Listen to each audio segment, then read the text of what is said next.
81వ కీర్తన మొదటి వచనం అందరం కలిసి చదువుకుంటాం.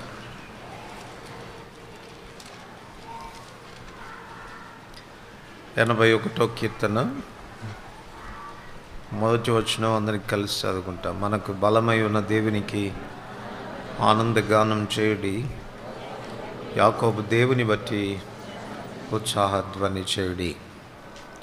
అలాగనే 78వ కీర్తన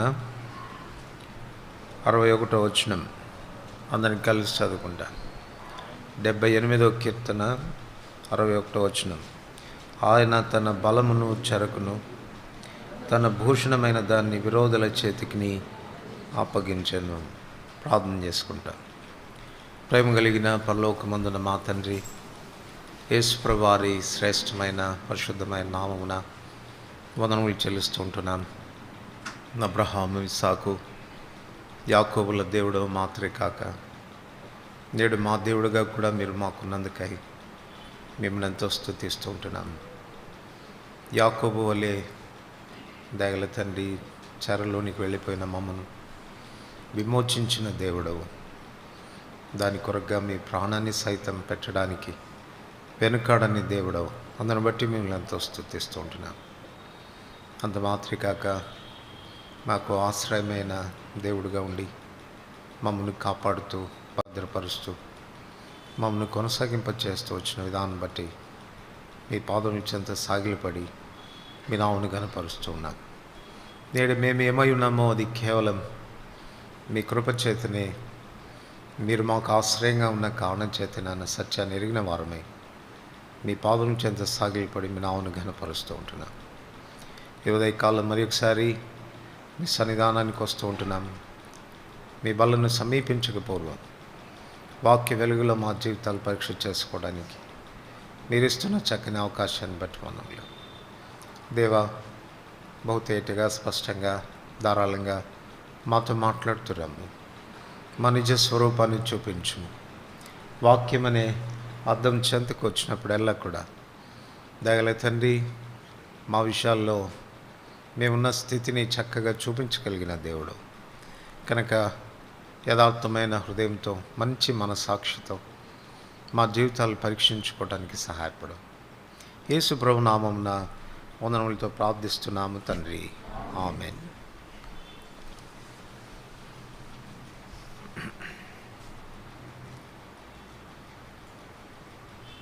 చదువుకున్న ఈ లేఖన భాగములపై దేవుడు తన ఆశీర్వాదం ఉంచి చేరి వచ్చిన మనందరితో కూడా ప్రభు మాట్లాడుగాక.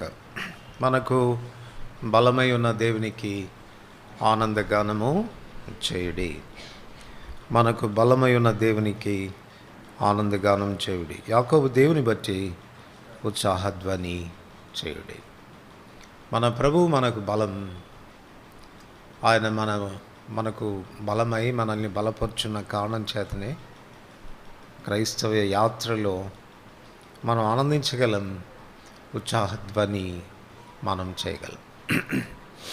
కారణం ఏంటంటే ఆయన బలం మన జీవితంలో జరిగించేటువంటి కార్యాలను బట్టి ఆ విధానంలో మనం ఉండగలమని నేర్చుకుంటూ ఉన్నాం. కీర్తనకారుడు మరొక మాట కూడా చెప్తున్నట్లుగా మనం చూడవచ్చు. 78వ కీర్తనలో 61వ వచనంలో చదువుకున్న భాగంలో, ఆయన తన బలమును చెరకును, తన భూషణమైన దాన్ని విరోధుల చేతికి అప్పగించెను. ఇక్కడ ఆయన బలమేంటో చెప్తున్నాడు. ఆయన బలము మనమే అంట. ఆయన బలము ఇశ్రాయేలు ప్రజలే. చెరకు అప్పగించబడిన దేవుని ప్రజలను గురించి తాను ప్రస్తావిస్తూ తాను చెప్తున్న మాట ఏంటంటే, వారే నా బలం. ఇంకో మాటలో చెప్పాలంటే మనమే ఆయన బలం. మన ద్వారా తన బలాన్ని ఆయన బయలుపరచాలని, ప్రదర్శించాలని, లోకానికి చూపించాలని ప్రభు కోరుతా ఉన్నాడు. వాస్తవానికి ఒకప్పుడు బలహీనులం. రోమ 5వ అధ్యాయంలో ఏలైనగా మనం ఇంకా బలహీనులమై ఉండగా అని రాయబడింది. ఆ స్థితిలో ఉండి ప్రభు మనల్ని రక్షించిన తర్వాత తన బలాన్ని మన ద్వారా ప్రభు చూపించాలి, అని కోరుతున్నాడు. కనుక గుర్తించాల్సినటువంటి విషయం ఏంటంటే, ఆయన ప్రజగా, ఆయన వారంగా మనం ఉండుట ద్వారా ఆ బలం అనేది మన ద్వారా దేవుడు ఆయన లోకానికి చూపిస్తాడు. యెహోషువ గ్రంథం 2వ అధ్యాయము 10-11 వచనాల్లో రాహబు దేవుని ప్రజలను గూర్చి చెప్తూ తాను ప్రస్తావిస్తూ వచ్చినటువంటి మాట మనం చూడవచ్చు. యెహోషువ గ్రంథం 2వ అధ్యాయం 10-11 వచనాలు కలిసి చదువుకుంటాం. 10-11 వచనాలు. మీరు ఐగుప్తు దేశం నుండి వచ్చినప్పుడు మీ ఎదుట యెహోవా ఎర్ర సముద్రపు నీరుని ఎలాగ ఆరిపోజేసెనో, యోర్దాను తీరం ఉన్న మోరీల 2 రాజులైన సీహోనుకును ఓగునకును మీరేమి చేస్తారో, అనగా మీరు వారిని ఎలాగ నిర్మూలం చేస్తారో సంగతి మేము వినినప్పుడు మా గుండెలు కరిగిపోయాను. మీ దేవుడైన యెహోవా సైన్యం ఆకాశమందును క్రింద భూమి అందును దేవుడే. మీదట ఎట్టి మనుషులకైనాను ధైర్యం చాలదు. ఆ చివరి మాట గమనించండి. మీ ఎదుట ఎట్టి మనుషులకైనాను ధైర్యం చాలదు అంటే ఇండైరెక్ట్గా ఏమని చెప్తుంది? మీకంటే బలవంతులు లేరు అని చెప్తుంది. దేవుడు తన బలాన్ని ఐగుప్తులోంచి ప్రజలను విడిపించిన తర్వాత పాలతేనెలు ప్రవహించే దేశానికి వారు ప్రయాణమై వెళ్తూ ఉన్నప్పుడు తన శక్తిని, తన బలాన్ని ప్రభు ప్రదర్శిస్తూ వచ్చినాడు. ఎలాగా అనంటే తన ప్రజల ద్వారా, తన ప్రజలను ఒక సాధనంగా వాడుకునుట ద్వారా దేవుడు బయలుపరుస్తూ వచ్చినాడు. అందుకే రాహబు అంటుంది, అమ్మో మీ ఎదుట ఏ మనుషుడు కూడా నిలవచాలడు అని చెప్తా ఉంది. పరమగీతములు 6వ అధ్యాయం, పరమగీతములు 6వ అధ్యాయం 10వ వచనం అందరికి కలిసి చదువుకుంటాం. పరమగీతములు 6వ అధ్యాయం 10వ వచనం. సంధ్యారాగం చూపట్టుచు చంద్రబింబం అంత అందము గలదై, సూర్యుని అంత స్వచ్ఛమును కళలు కలదై, వ్యూహిత సైన్య సమభీకర రూపిణియగు ఈమె ఎవరు? సో లోకం తన గురించి చెప్పుకుంటా ఉంది, అమ్మో సమభీకర రూపిణి కదా, వ్యూహిత సైన్య సమభీకర రూపిణి. సో ఇశ్రాయేలు ప్రజలు వారు వస్తున్నప్పుడు ఎలా కనపడుతున్నారంటే, వాళ్ళు వ్యూహపరచబడిన భయాన్ని గొల్పించేటువంటి ఒక గొప్ప సైన్యంలాగా వారు కనపడుతున్నారు. కనుక చూచిన వాళ్ళంతా భయపడిపోతున్నారు. ఈమె ఎవరు? ఈమె పరాక్రమం ఏంటి?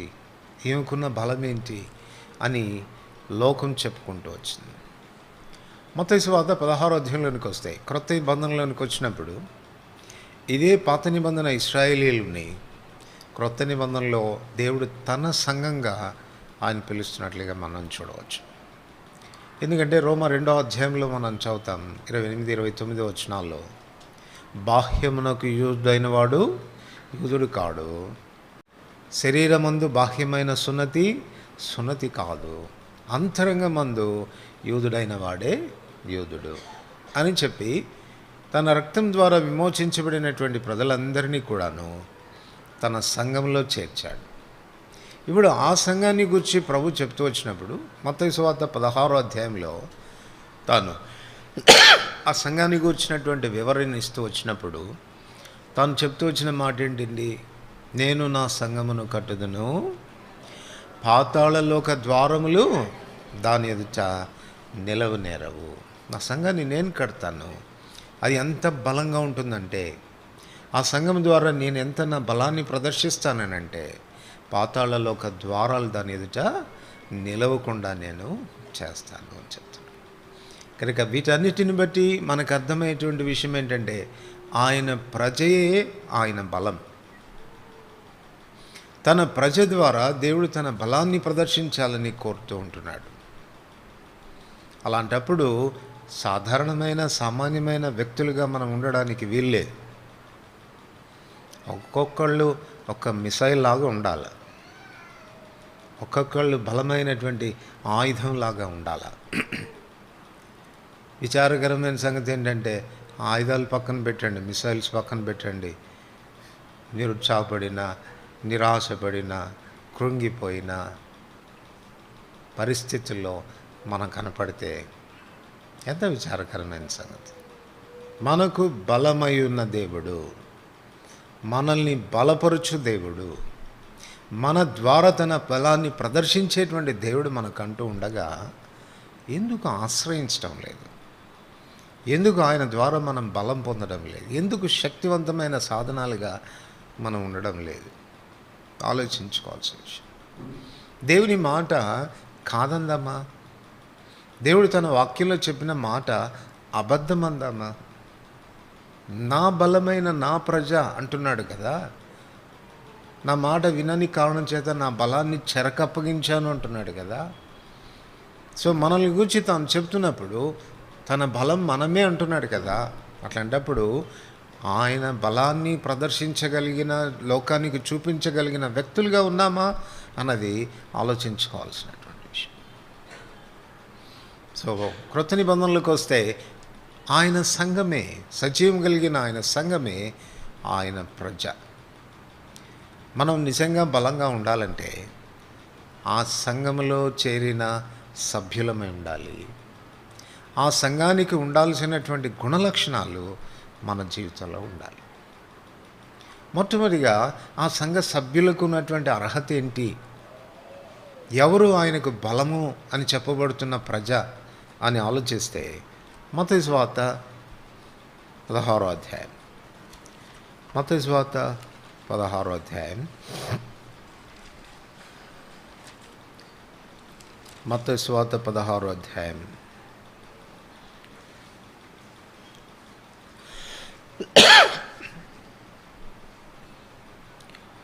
16వ వచనం అందరికి కలిసి చదువుకుంటాం. మత్తయి సువార్త 16వ అధ్యాయం 16వ వచనం. అందుకు సీమోను పేతురు, నీవు సజీవుడగు దేవుని కుమారుడు అయిన క్రీస్తు అని చెప్పెను. 17 కూడా చదవండి. అందుకు యేసు సీమోన్ బర్యోనా, నీవు ధన్యుడవు, పరలోకమందున్న నా తండ్రి ఈ సంగతిని నీకు బయలుపరిచినే కానీ నరులు నీకు బయలుపరచలేదు. 18 మరియు నీవు పేతురువు, ఈ బండ మీద నా సంఘమును కట్టుదును, పాతాళలోక ద్వారములు దాని ఎదుట నిలవనేరవు. ఈ బండ మీద నా సంఘమును కట్టుదును. ఈ బండ అని చెప్తున్నప్పుడు ఏ బండను గురించి మాట్లాడుతున్నాడు అనంటే, బండ అయిన క్రీస్తును గుర్చిన బయలుపరపు, the revelation of Christ the rock. బండ అయినటువంటి క్రీస్తును గుర్చిన బయలుపరపు. పై వచనాల్లో మనం గమనిస్తే 13వ వచనంలో, యేసు ఫిలిప్పుదైన కైసర ప్రాంతంలోకి వచ్చి మనుష్య కుమారుడు ఎవడని జనులు చెప్పుకొంచున్నారని తన శిష్యులను అడగగా, వారు కొందరు బాప్తిస్మిచ్చే యోహానని, కొందరు ఏలియానియు, కొందరు ఇర్మియానియు, లేక ప్రవక్తల్లో ఒకడనియు చెప్పుకొంచున్నారని. అందుకైతే మీరైతే నేను ఎవనని చెప్పుకొంచున్నారని వారిని అడిగాను. సో ప్రభు తన గూర్చి ప్రజలు ఏమనుకుంటున్నారు అన్నప్పుడు వాళ్ళు చెప్పినారు. ఇప్పుడు ప్రభు అంటున్నాడు, మీరేమనుకుంటున్నారు నన్ను గురించి అంటే, అప్పుడు పేతురు చెప్పాడు, నువ్వు సజీవం కలిగిన దేవుని కుమారుడు అయిన క్రీస్తువు. ఒకవైపు పేతురుని మెచ్చుకుంటూనే, పేతురా నువ్వు ధన్యుడివి, కారణం ఏంటంటే రక్తమాంసములు ఈ సంగతి నీకు బయలుపరచలేదు, పరలోకముందు నా దేవుని వల్ల నీకు ఈ బయలుపరపు వచ్చింది. ఈ బండ మీద అంటే ఈ కన్ఫెషన్ మీద నేను నా సంఘాన్ని కట్టబోతున్నాను. అంటే ఒక మాటలో చెప్పాలంటే తన ప్రజ ఎవరు, తన సంఘానికి చెందిన ప్రజ ఎవరు అనంటే, ఎవరైతే క్రీస్తును గూర్చిన ఎరుకలోనికి వచ్చారో వాళ్ళు ఆయన ప్రజగా చెప్పబడుతున్నారు. క్రీస్తును గూర్చినటువంటి ఎరుకలోనికి వచ్చినటువంటి వారు. ఇక్కడ మనం గమనించినట్లయితే మత్తయి సువార్త 11వ అధ్యాయం 25వ వచనం, దానికంటే ముందు కొరింథీయులకు రాసిన మొదటి పత్రిక, కొరింథీయులకు రాసిన మొదటి పత్రిక 1వ అధ్యాయం 21వ వచనం కలిసి చదువుకుంటాం. 1 కొరింథీ 1వ అధ్యాయం 21వ వచనం, దేవుని జ్ఞానానుసారంగా లోకము తన జ్ఞానం చేత దేవునిని ఎరగకుండినందున సువార్త ప్రకటనను వెరితనం చేత నమ్మువారిని రక్షించుట దేవుని దయాపూర్వకమైన సంకల్పమాయను. లోకము తన జ్ఞానం చేత దేవుని ఎరగకుండినందున లోకంలో ఎంత విద్యాభ్యాసం చేసినా, ఎంత జ్ఞానార్జన మనం చేసినా, ఆ జ్ఞానము, ఆ లౌకికమైన జ్ఞానం దేవుణ్ణి తెలుసుకోవడానికి ఏమాత్రం అది దోహదపడదు. దాని ద్వారా మనుషుడు రీజనింగ్కి వెళ్తాడు, కారణాలను వెతుక్కుంటాడు, కారణ సహితమైనటువంటి హేతువాదంలోనికి వెళ్ళిపోతాడు.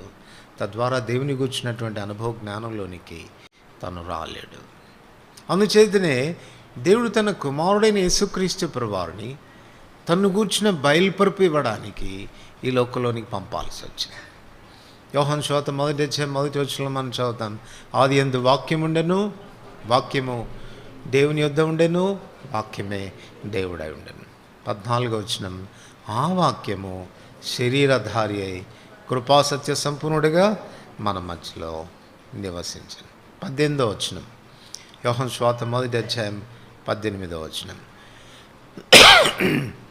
ఎవడును ఎప్పుడైనాను దేవుని చూడలేదు, తండ్రి రొమ్మున ఉన్న అద్వితీయ కుమారుడే ఆయనను బయలుపరిచాడు. సో యేసుక్రీస్తు ప్రభువారు భూమి మీదకి ప్రత్యక్షం అవడంలో ఉన్నటువంటి ఉద్దేశం ఏంటి అంటే, తన్ను గూర్చినటువంటి బయలుపరుపు ఇవ్వాలి, లేక దేవుని గూర్చినటువంటి బయలుపరుపు ఇవ్వాలి, ప్రత్యక్షత ఇవ్వాలి అని ఆయన కోరుకున్నాడు. అయితే ఎవరికి ఇస్తాడు ఆయన ప్రత్యక్షత అనంటే, మత్తయి సువార్త 11:25 మత్తయి సువార్త 11:25 అందరూ కలిసి చదువుకుంటాం. ఆ సమయమున యేసు చెప్పినదేమనగా, తండ్రి, ఆకాశమునకు భూమికిని ప్రభువా, నీవు జ్ఞానులకును వివేకులకును సంగతులను మరుగు చేసి పసిబాలురకు బయలుపరిచినవని నిన్ను స్తుతించుచున్నాను. చెప్పండి, ఎవరికి బయలుపరుస్తాడంట? పసిబాలురకు. అంటే అర్థం ఏంటి? మనం కూడా పసిబాలురం అయిపోవాలి అని కాదు. పసిబాలురు అనంటే అజ్ఞాన స్థితిలో ఉన్నవారు అని. అందుకే పై వచనంలో ఏం రాశాడు? జ్ఞానులకు వివేకులకు ఈ సంగతులను మరుగు చేసి అజ్ఞానులకు బయలుపరిచితివి అని రాయాల్సిన చోట అజ్ఞానులు అనేటువంటి మాటకు పసిబాలురు అనేటువంటి మాట. ఆ మాటలో చెప్పాలనంటే, లౌకికమైన జ్ఞానాన్ని నీవు వినియోగించి దేవుణ్ణి తెలుసుకోవడానికి నువ్వు ప్రయత్నం చేస్తే ఆయన నీకు అంతుపట్టడు, నీకు దొరకడు, తను గూర్చిన గ్రహింపు నీకు రాదు. మరి ఎలా వస్తుంది అనంటే, అజ్ఞానులం కావాలి. అంటే, ప్రభువా నాకు ఏమీ తెలియదయ్యా, నేను ఆలోచించలేనయ్యా, నిన్ను అర్థం చేసుకోవడం నా చేత కాదయ్యా అని మనం ఎప్పుడైతే చెబుతామో అట్లాంటి వాళ్ళకి ప్రభు తను గూర్చినటువంటి బయలుపరిపిస్తాడంట. అందుకు నేను నిన్ను స్తుతిస్తూ ఉన్నాను. లోకంలో పామరులు, లోకంలో కులీనులైనటువంటి వారు ఉన్నారు, జ్ఞానులైనటువంటి వారు ఉన్నారు. వాళ్ళకి సంగతులను మరుగు చేశావు, పసిబాలులకు పామరులకు సంగతులను బయలుపరిచావు. అందుకు నేను నిన్ను స్తుతిస్తూ ఉన్నాను. చూడండి, అదే యోహాను సువార్త 1:1 యోహాను సువార్త 1:1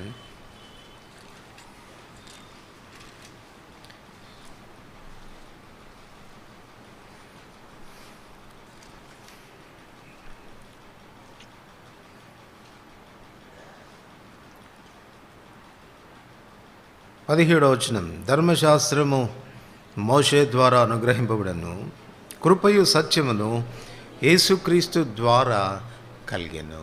పాత నిబంధన భక్తులకు పరిచయం ఉన్నది ధర్మశాస్త్రం.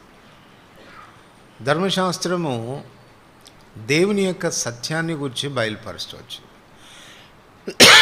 దేవుని సత్యాన్ని గురించి బయలుపరుస్తవచ్చు. ధర్మశాస్త్రంలో కృప అనేటువంటి మాట మనకు కనపడదు. తప్పు చేసావా, శిక్ష క్రిందికి రావాల్సిందే. కంటికి కన్ను, పంటికి పన్ను అని చెప్తూ ఉండేది ధర్మశాస్త్రం. ఇప్పుడు అందుచేత దేవుని గురించినటువంటి కంప్లీట్ అవగాహన అనేది ప్రజలకు కలగలేదు. అయితే ఇక్కడ క్రింద రాశాడు, కృపయు సత్యమును యేసుక్రీస్తు ద్వారా కలిగింది. అందుకే 14 ఆయన గురించి ఏమని రాశాడు? కృపా సత్య సంపూర్ణుడుగా మన మధ్యలో నివసించను, తండ్రి వలన కలిగిన అద్వితీయ కుమారుని మహిమ వలె మనం ఆయన మహిమను కనుగొంటిమి. కంప్లీట్ పిక్చర్ అనేది, దేవుని గుర్చిన సంపూర్ణమైన చిత్రపటం అనేది తన కుమారుడైన యేసుక్రీస్తు ప్రభువులో కలిగింది. కేవలమైన సత్యవంతుడు మాత్రమే కాదు, తప్పు చేసినటువంటి వారిని శిక్షించేటువంటి వాడు మాత్రమే కాదు, ఆయనలో కృప కూడా ఉంది, ఆయనలో ప్రేమ కూడా ఉంది. అందుకే కీర్తనకాలు రాస్తున్నప్పుడు ఆయన సత్యమేమో మేఘమండలం అంట, ఆయన కృప ఆకాశం అంటుతుందనంట. అంటే సత్యాన్ని మించిన కృప చూపించగలిగినటువంటి వాడు. 85వ కీర్తనలో ఇది తన కుమారుడైన యేసుక్రీస్తు ప్రభులో ఆయన బయలుపరిచినట్లుగా మనం చూడవచ్చు. 85వ కీర్తన 9వ వచనం, 10వ వచనం. కృపా సత్యములు కలుసుకునినవి, నీతి సమాధానములు ఒకదానినొకటి ముద్దు పెట్టుకునినవి. కృపా సత్యములు కలుసుకునినవి. ఈ కృపా సత్యాలు అనేది ఒకదానికొకటి భిన్నమైనటువంటి గుణ లక్షణాలు. సత్యం అంటుంది తప్పు చేసిన వాడు శిక్షించబడి తీరాల్సిందే, తప్పించుకోవడానికి వీల్లేదు అంటుంది సత్యం. కృప అంటుంది పోనీ లేదా క్షమించు అంటుంది కృప. ఒకవేళ తన కృపను బట్టి మనల్ని శిక్షించకుండా మనల్ని వదిలిపెట్టి క్షమిస్తే ఆయన సత్యవంతుడు కాడు. అలాని చెప్పి తన సత్యాన్ని అనుసరించి మనల్ని శిక్షిస్తే ఆయన కృపగలవాడు కాడు. కానీ దేవుడు తాను కృపా సత్య సంపూర్ణుడు అనేటువంటి విషయాన్ని ఎలా రుజువుపరచగలిగాడు అనంటే, తన సత్యాన్ని బట్టి మనల్ని శిక్షించాలి, కానీ మన స్థానంలో తన కుమారుడైన యేసుప్రభువు వారిని శిక్షించాడు. అందుకే ఆయనను సిలువేశాడు. మన అతిక్రమ క్రియలను బట్టి అతడు గాయపరచబడెను, మన దోషములను బట్టి అతడు నలుగొట్టబడెను, మన సమాధానార్థమైన శిక్ష అతని మీద పడెను. ఆ రీతిగా తన కుమారుడైన యేసుప్రభువు వారిని సిలువకు అప్పగించి మన దోష శిక్ష తన మీద మోపుట ద్వారా ఈనాడు తాను మన ఎడల కృప చూపడానికి, మనల్ని ప్రేమించడానికి, మనల్ని క్షమించడానికి, మనల్ని దరిచేర్చుకోవడానికి ఆస్కారం కలిగింది. అట్లు తన కుమారుడైన యేసుక్రీస్తు ప్రభు ద్వారా తను ఎంత కృపగలవాడో, ఎంత సత్యవంతుడో, ఆ విషయంలో ఎంత పరిపూర్ణుడో అన్న విషయాన్ని బయలుపరిచాడు. కృపా సత్యములు ఒకదానినొకటి కలుసుకున్నాయి. ఆ శిలువలో కలుసుకున్నాయి కృపా సత్యాలు. తండ్రి అయిన దేవుడు మనల్ని శిక్షించకుండా, శిక్ష తప్పదు మనకు, మన స్థానంలో తన కుమారుని శిక్షించాడు. తద్వారా మనల్ని ప్రేమించడానికి మార్గాన్ని సుగమం చేశాడు. ఇది నాన్న ఎంత ఘోర పాపి అయినా, ఎటువంటి దౌర్భాగ్యమైన స్థితిలో ఉన్న వ్యక్తినైనా ఈ కృప నిన్ను ఆదరించగలదు, నిన్ను చేర్చుకోగలదు, నిన్ను ప్రేమించగలదు.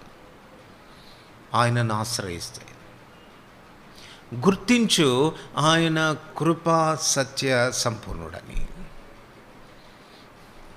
ఆయన నిన్ను చేర్చుకోవడానికి, నిన్ను కనికరించడానికి, నీ పాపములను క్షమించడానికి సమృద్ధి అయిన కృప ఆయనలో ఉంది అన్న సత్యాన్ని గుర్తించావు. ధర్మశాస్త్రం మోషే ద్వారా కలిగింది, కృపయు సత్యమును యేసుక్రీస్తు ద్వారా కలిగింది. మనలో ఎవడు దేవుణ్ణి చూడలేదు. అద్వితీయ కుమారుడు, తండ్రి రొమ్మున ఉన్నవాడు మనకు ఆయనను బయలుపరచాడు. అందుకే ఇప్పుడు యేసుప్రభువు అంటున్నాడు, ఏమనుకుంటున్నారు మీరు నన్ను గూర్చి? ఈ మధ్యాహ్నం ఆయన నీ రక్షకుడని నీకు తెలుసా? నీ శిక్ష నుండి తప్పించడానికి నీకు బదులుగా మరణం పొందినవాడు అన్న సత్యం తెలుసా? నువ్వు ఆయన దరికి వస్తే, ఆయన చెంతకు వస్తే, క్షమాపణ కోరుకుంటే నిన్ను క్షమించి ఆదరించి చేర్చుకునే దేవుడు అన్న సంగతి నీకు తెలుసా? ఆ మాట నువ్వు చెప్పగలిగితే చాలు. పేతురు చెప్పినట్లుగా నువ్వు సజీవం కలిగిన దేవుని కుమారుడు అయిన క్రీస్తు. ఇది మనం ఏం చెప్పాలా? ప్రభా, నీవు కృప సత్య సంపూర్ణుడవు. ఈ మాట నువ్వు చెప్పగలిగితే, ఈ కన్ఫెషన్, ఈ ఒప్పుదల నీకు క్షమాపణ ఇస్తుంది, నీకు రక్షణ ఇస్తుంది, నిన్ను నీతిమంతునిగా తీరుస్తుంది, తన ప్రజలో నిన్ను చేరుస్తుంది. ఆయన సజీవం కలిగినటువంటి సంఘములో నువ్వు ఒక సభ్యుడు అవుతావు. ఆ సంఘం ఎంత గొప్పది అనంటే, ఎంత శక్తివంతమైందంటే, దాని ఎదుట పాతాళలోక ద్వారాలు కూడా నిలవనేరవు. ఆ విధానంలో దేవుడు తన శక్తిని నీ ద్వారా బయలుపరచాలని ప్రభు కోరుకుంటున్నాడు. ఎఫెసీయులకు రాసిన పత్రిక 2వ అధ్యాయం. ఈ సంఘము ఇంకా ఎటువంటిది అన్నటువంటి విషయాన్ని మనం చూడాలి. మనం నిజంగా ఆయన ప్రజగా ఉండి ఆయన శక్తిని బయలుపరిచేటువంటి వ్యక్తులుగా ఉండాలంటే ఈ సజీవం కలిగిన దేవుని సంఘంలో సభ్యులంగా మనం ఎలా ఉండాలో ప్రభు రాసిపెట్టి ఉంచాడు. ఎఫెసీయులకు రాసిన పత్రిక 2వ అధ్యాయం 11 నుంచి 3వ అధ్యాయం 11 వచనాల వరకు ఉంది. కానీ మీరు ఇంటికి వెళ్ళిన తర్వాత చదువుకోవచ్చు. ఒక వచనం మాత్రం నేను మీకు చదివిస్తాను. 14-15 వచనాలు, 14, 15, 16 వచనాలు కలిసి చదువుకుంటాం. ఆయన మన సమాధానమై ఉండి మీకును మాకును ఉండిన ద్వేషమును, అనగా విధిరూపకమైన ఆజ్ఞలు గల ధర్మశాస్త్రమును తన శరీరమందు కొట్టివేడి చేత మధ్యపు గోడను పడగొట్టి మన ఉభయల్ని ఏకం చేసెను. ఇట్లు సంధి చేయొచ్చు, ఇద్దరిని తన యందు ఒక్క నూతన పురుషునిగా సృష్టించి తన శిలువ వలన ద్వేషమును సంహరించి దాని ద్వారా వీరిద్దరిని ఏక శరీరంగా చేసి దేవునితో సమాధానపరచవలనని ఇలాగ చేసిన గనుక ఆయనయే మన సమాధాన కారకుడై ఉన్నాడు. ఆయనయే మన సమాధాన కారకుడై ఉన్నాడు. సో రెండవదిగా ఈ సంఘానికి ఉన్నటువంటి గుణలక్షణం ఏంటంటే ఇట్ ఈస్ యునైటెడ్ చర్చ్, ఐక్యపడినటువంటి సంఘము. వేరువేరు ప్రజలము, వేరువేరు వెనుకటి చరిత్రలు కలిగిన వారము, వేరువేరు జాతులకు చెందినటువంటి వారము. ప్రభు తన శిలువ రక్తం చేత మనల్ని కొన్నప్పుడు మనల్ని సంధి కూడా చేశాడు, సమాధానపరిచాడు, ఐక్యపరిచాడు, ఒక్క శరీరంగా చేశాడు. ఒక్క తండ్రికి కుమారులు కుమార్తెలుగా చేశాడు. ఇప్పుడు మనం ఎలా ఉండాలి చెప్పండి? మన మధ్యలో భేదాభిప్రాయాలు ఏమాత్రం ఉండడానికి వీలు. దేవుడు తన శక్తిని మన ద్వారా బయలుపరచాలని కోరుతున్నప్పుడు ఎప్పుడు మన ద్వారా శక్తి విడుదలవుతుంది? ఈ ప్రజలు అమ్మో వీళ్ళ ఎదుట ఎవడు కూడా నిలవచాలని రాహాబు చెప్పిందే. అట్టి విధానంలో దేవుని శక్తి ఎప్పుడు మన ద్వారా విడుదలవుతుందని అంటే మన యూనిటీ మీద ఆధారపడింది, మన ఐక్యత మీద ఆధారపడింది. సాతానికి బాగా తెలుసు ఈ ప్రజలు కానీ ఐక్యంగా ఉన్నారు అని అంటే వారిని ఓడించడం నా చేత కాదు అని తెలుసు. అంచేతనే సాతానుడు ఏం చేస్తున్నాడనంటే మన మధ్యలో విభజనలు తీసుకొని రావడానికి ప్రయత్నం చేస్తాడు. ద్వితీయోపదేశకాండంలో ఒక చక్కని మాట ఉంది చూడండి. ద్వితీయోపదేశకాండం 30వ అధ్యాయం 32వ వచనం. ద్వితీయోపదేశకాండం 30వ అధ్యాయం 30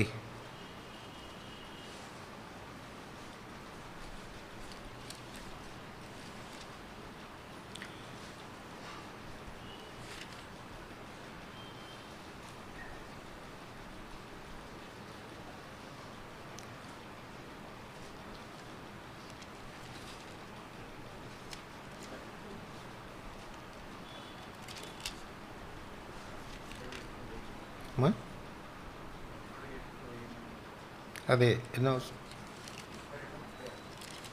క్షమ 32 32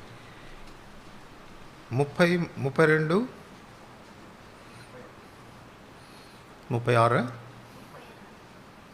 30 వచనం కలిసి చదువుకుంటాం. తమ ఆశ్రయదుర్గం వారిని అమ్మివేయని ఎడల, యెహోవా వారిని అప్పగింపని ఎడల, ఒకడు ఎట్లు 1000 మందిని తరుమును, ఇద్దరు ఎట్లు 10,000 మందిని పారద్రోలుదురు. ఆ ఈక్వేషన్ చూడండి. ఒకడు 1000 మంది అంట, ఇద్దరు ఎంతమంది కావాలి? 2,000 కావాలి. కానీ ఎంతమందిని అంట? అంటే ఇద్దరు కలిసేసరికి పవర్ ఏమవుతుంది చెప్పండి? ఎంత ఎక్కువగా జనరేట్ అవుతుందో పవర్. సో సంఘం యొక్క బలం, సంఘం ద్వారా దేవుని యొక్క బలం అనేది ప్రదర్శించబడేది ఎప్పుడు అనంటే మనం యునైట్ కాగలిగితే. మన సంగతి బాగా తెలిసే ప్రభు ఈ మాట చెప్పినట్టున్నాడు, ఎక్కడ 2, 3 మినిమం, వీళ్ళు ఎట్టా కూడేటట్లు లేరు, ఒకటిగా అయ్యేటట్లు లేరు అనుకున్నాడో ఏమో. ఎక్కడ 2, 3 నా నామను కొడితే వారి మధ్యలో నేను ఉంటాను. ఏం చేస్తాను నేను అప్పుడు? మీరు దేన్ని బంధిస్తారో నేను దాన్ని బంధిస్తాను, మీరు దేన్ని విప్పుతారో నేను దాన్ని విప్పుతాను. అంటే మీ ద్వారా ఆశ్చర్యకరమైన కార్యాలు చేయాలని కోరుతున్నాను. అందుచేత నిజంగా దేవుని ప్రజలు శక్తివంతమైన సాధనాలుగా దేవుని చేత వినియోగించబడాలంటే నేర్చుకోవాల్సిన విషయం ఏంటంటే యునైట్గా ఉండాలి, మనము కలిసి రావాలి. మనకేమనిపిస్తుంది అంటే కలిసి రావాలంటే ఎట్లా బ్రదర్, వాళ్ళ బలహీనతలన్నీ మాకు తెలుసు కదా, ఎట్లా కలిసి ఉండాలి వాళ్ళతో అని అనిపిస్తుంది. మీరు చెప్పండి, యేసుప్రభు వారికి ఇస్కరియోతు యూదా సంగతి తెలుసా తెలీదా? వాడు దొంగన్న సంగతి తెలుసా తెలీదా? మరి ఎలా కలిసి ఉండగలిగాడు? ఎలా కలిసి ఉండగలిగాడు? గుర్తుపెట్టుకోవాల్సిన విషయం ఏంటంటే ఇది మనం నేర్చుకోవాల్సిన పాఠం కలిసి ఉండడం. దో వాళ్ళలో మనకు బలహీనతలు కనపడిన వాళ్ళతో మనం కలిసి ఉండడం. కానీ ఒకరోజు రాబోతుంది, ఆ దినాన దేవుడే వారిని వేరు చేస్తాడు. మనం వారిని గురించి ఏం విమర్శించాల్సిన అవసరం లేదు, వారిని గురించి పెరికివేయాల్సినటువంటి అవసరత కూడా లేదు కదా. గోధుమలతో పాటు గురుగులు కూడా వచ్చినాయంట. ఏమన్నారండి వాళ్ళు? ప్రభా నీ చిత్తమైతే మేము పోయి పెరికేస్తామయ్యా అంటే ఏమన్నాడు చెప్పండి? వద్దు పెరగవద్దు, కలిసి ఎదగని. కోతకాలం రాబోతుంది, అప్పుడు నా దూతలను పంపిస్తాను, వాళ్ళు వేరు చేస్తారు. మీకు ఆ డిజైన్మెంట్ లేదు. మీకున్న జ్ఞానం అంతా ఏంటంటే మంచోడిని చెడ్డోడు అంటారు, చెడ్డోడిని మంచోడు అంటారు. సో ఆ తీర్పు ఎందుకులే, మీకు వద్దులే ఆ బాధ్యత, మీకు నా దూతలు చేస్తారు ఆ పని. అప్పటి వరకు రెండింటినీ కలిసి ఆ మాట గుర్తుపెట్టుకోవాలి, రెండింటినీ కలిసి ఎదగనివ్వండి. మన మట్టుకు మనం జాగ్రత్త పడుతూ వారి బలహీనతల్లో మనం పాలు పొందకుండా మన వ్యక్తిత్వాన్ని మనం కాపాడుకుంటూ సమాధానాన్ని, సఖ్యతను పాటించడం ద్వారా మన ద్వారా దేవుడు తన శక్తిని ఆయన విడుదల చేయాలని ఆయన కోరుతా ఉన్నాడు. గలతీయులకు రాసిన పత్రిక 3వ అధ్యాయం.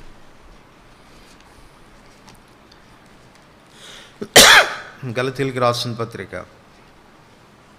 3వ అధ్యాయం 27-28 వచనాలు. క్రీస్తులోనికి బాప్తిస్మం పొందిన మీరందరూ క్రీస్తును ధరించుకుని ఉన్నారు. ఇందులో యూదుడని గ్రీసు దేశస్థుడని, యూదుడని గ్రీసు దేశస్థుడు. ఇది దేని గురించి మాట్లాడుతుంది అంటే జాతి భేదాన్ని గురించి మాట్లాడుతుంది. సో మనకేముండకూడదు చెప్పండి? యూదుడని, గ్రీసు దేశస్థుడని, కమ్మ అని, రెడ్డి అని, మాల అని, మాది కానీ ఉండకూడదు. జాతి భేదం నీకుంది అనంటే నీ ద్వారా దేవుడు తన శక్తిని విడుదల చేయలేడు. దేవుడు ఎవరి ద్వారా తన శక్తిని విడుదల చేస్తాడంటే యునైట్ అయిన సంఘం ద్వారా, ఐక్యపడిన సంఘం ద్వారా. మీరు ఆలోచించండి, ఆది అపోస్తలుల సంఘం ద్వారా దేవుడు ఆశ్చర్యకరమైన కార్యాలు చేశాడు. ఎంత ఆశ్చర్యాలు చేశాడనంటే లోకం వాళ్ళని చూస్తే అమ్మో భూమిని తలకిందులుగా చేసేవాళ్ళు వీళ్ళు అని ఒప్పుకున్నారు. ఎందుకు అలా జరిగినాయి వారి మధ్యలో? అంత ఆశ్చర్యాలు జరగడానికి కారణం ఏంటి అనంటే మనం తరచుగా చదువుతాం, వారు ఏక మనస్కులైరి, వారు ఏక తాత్పర్యంతో ఉండిరి. ఇది వారిలో కనపడినటువంటి రహస్యం. సాతానుకు బాగా తెలుసు మన మధ్యలో ఎలా జగడాలు పెట్టాలి, ఎలా జాతి భేదాలు మన మధ్యలోనికి తీసుకొని రావాలి. సాతాను చేతిలో బానిస కావద్దు. ఆ రీతిగా విభజించేదానికి ప్రయత్నం చేసి నష్టపోవద్దు. గుర్తుపెట్టుకో, బలహీనుడు అవుతావు. నీ ద్వారా ప్రభు ఏ కార్యాలు చేయలేడు. తన శక్తి ఎవరి ద్వారా విడుదలవుతుందంటే ఐక్యపడిన సంఘం ద్వారా, యునైటెడ్ చర్చ్ ద్వారా, ఏక మనసు ఏక తాత్పర్యంతో ఉన్నటువంటి సంఘం ద్వారా దేవుడు తన కార్యాలు చేస్తాడు. గలతీ 3వ అధ్యాయం 28వ వచనం, దాసుడని స్వతంత్రుడని లేదు. ఇది సామాజిక భేదం అని చెప్పవచ్చు. స్థానాన్ని బట్టి భేదం. నేను చదువుకున్న వాడిని, వాళ్ళు పెద్ద ఏం చదువుకున్నారు అన్నటువంటి తృణీకర భావంతో వారిని మనం చూడటం. అంతస్తులను బట్టి, సమాజంలో మనకున్నటువంటి అంతస్తులను బట్టి. అఫ్ కోర్స్ దేవుడిని జ్ఞానం ఇచ్చి నేను ఒక స్థానంలోనికి తీసుకుని వచ్చి చూడవచ్చు. మరొక వ్యక్తి తనకు చదువుకోవడానికి వీల్లేని పరిస్థితుల్లో ఒక పామరుడుగా ఉండిపోయి ఉండవచ్చు. కానీ గుర్తించాల్సిన విషయం ఏంటంటే, నిన్ను ఆయన కొన్నాడు, ఆయనను కూడా దేవుడు కొన్నాడు. వాస్తవానికి మనం అంతా విలువలేని వాళ్ళం కదా, ప్రైస్లెస్ ఫెలోస్, విలువ లేనటువంటి.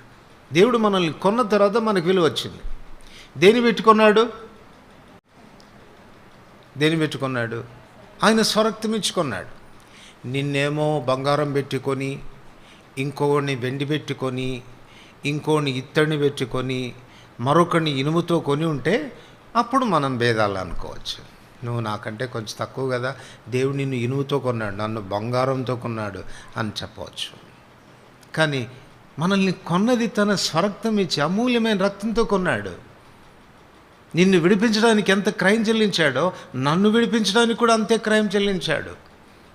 దేవుని దృష్టికి నువ్వెంత ప్రశస్తమైన వాడో నేను కూడా అంతే ప్రశస్తమైనటువంటి వాడిని. We are equal before him.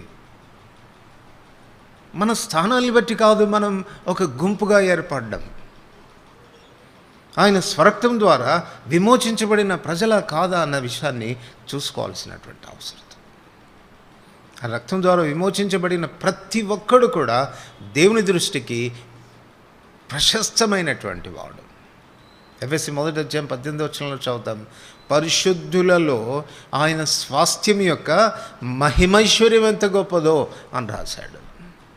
దేవుని యొక్క స్వాస్థ్యం ఎక్కడుంది అంటే పరిశుద్ధులే, మనమే. ఆయన స్వాస్థ్యం, ఆయన ఐశ్వర్యం. అందుచేత మనల్ని ఆయన చాలా మూల్యమైన వ్యక్తులుగా మనల్ని ఎంచుతాడు. నువ్వు ఎవరిని తగ్గిస్తావు చెప్పు? ఎవరి విలువను నువ్వు తగ్గిస్తావు చెప్పు? దేని ఆధారంగా వారి విలువను తగ్గిస్తావు చెప్పు? అందుచేత మన మధ్యలో స్థాన భేదాలు కూడా ఉండకూడదు. తర్వాత క్రిందికి వస్తే ఏమన్నాడు? పురుషుడని స్త్రీ అని లేదు, లింగ భేదం కూడా ఉండకూడదు. స్థానాల్ని బట్టి, కార్యనిర్వహణని బట్టి మన బాధ్యతలు వేరువేరుగా ఉండవచ్చేమో, కానీ దేవుని దృష్టికి స్త్రీ పురుషుడని కూడా లేదు. అక్కడ కూడా సమానత్వాన్ని ఇచ్చాడు. ఈ దినాల్లో స్త్రీలు పోరాడుతున్నారు కదా, ఈక్వల్ రైట్స్ కావాలి మాకు అని. ప్రభుకు స్తోత్రం. యేసయ్య మీకు ఈక్వల్ రైట్స్ ఇచ్చాడు, సమానత్వపు హోదా ఇచ్చాడు. స్త్రీ అని లేదు, పురుషుడని లేదు. అపోస్తల కార్యములు 6వ అధ్యాయం 1వ వచనం. అపోస్తల కార్యములు 6వ అధ్యాయం 1వ వచనం. అందరి కలిసి చదువుకుంటాం. ఆ దినముల్లో శిష్యుల సంఖ్య విస్తరించినప్పుడు అనుదిన పరిచర్యల్లో తమలోని విధవరాండ్రను చిన్న చూపు చూచిరని హెబ్రీల మీద గ్రీకు భాష మాట్లాడు యూదులు. సరే, హెబ్రీ భాష, గ్రీకు భాష, ఈ వ్యత్యాసం వచ్చి వాళ్ళకి ఎక్కువ పెట్టారంటే ఇంకోళ్ళకి తక్కువ పెట్టారంట. అదేంటి వాడికి ఎందుకు అంత ఎక్కువ పెట్టావంటే మా భాష మాట్లాడేవాడు వాడు. కొన్నిసార్లు వడ్డంలో కూడా ఇట్లా జరుగుతాయంట. కంప్లైంట్స్ వచ్చినాయి, అందుకు చెప్తున్నాను. అన్న మీరు గమనించండి, వాళ్ళ దగ్గరికి పోయేసరికి గంట ఫుల్గా పడుతుంది, మా దగ్గరికి వచ్చేసరికి కొంచెం తరిగిపోతుంది. ఎంత విచారకరం. అక్కడ కూడా మనకు ఇదేనా మా భాష మీ భాష? భేదాభిప్రాయాలు ఎందుకు మనకు? దీన్ని బట్టి మనం భేదాభిప్రాయాలు పెట్టుకుందాం. ప్రభు అన్నీ కొట్టివేశాడే, అన్ని గోడల్ని పడగొట్టాడే, ఉభయల్ని ఏకం చేశాడే, సమాధానపరిచాడే. గుర్తుపెట్టుకోండి, సమాజం శక్తివంతమైంది కావాలంటే, నాడు అపోస్తలుల కాలంలో ఉన్న సంఘం ఎంత ప్రభావంతో ఉన్నిందో అంత ప్రభావం మన ద్వారా ఇది నాను కూడా విడుదల కావాలనంటే నేర్చుకోవాల్సిన పాఠం యునైట్ అవ్వటం, కలిసి రావటం. దేన్ని చూడవద్దు.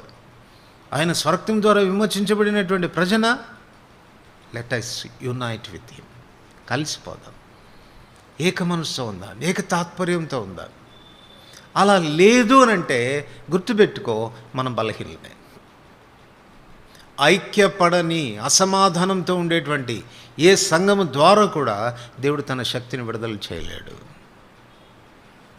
అందుచేతనే ఏక మనసు, ఏక తాత్పర్యం అన్నటువంటి విషయాలు బైబిల్ మనకు నొక్కి నొక్కి నేర్పిస్తోంది. ఈ విషయాల్లో మనం జాగ్రత్త పడాల్సినటువంటి అవసరం ఉంది. సంఖ్యాకాండం 12వ అధ్యాయం, సంఖ్యాకాండం 12వ అధ్యాయం మొదటి వచనం అందరికి కలిసి చదువుకుంటాం. సంఖ్యాకాండం 12వ అధ్యాయం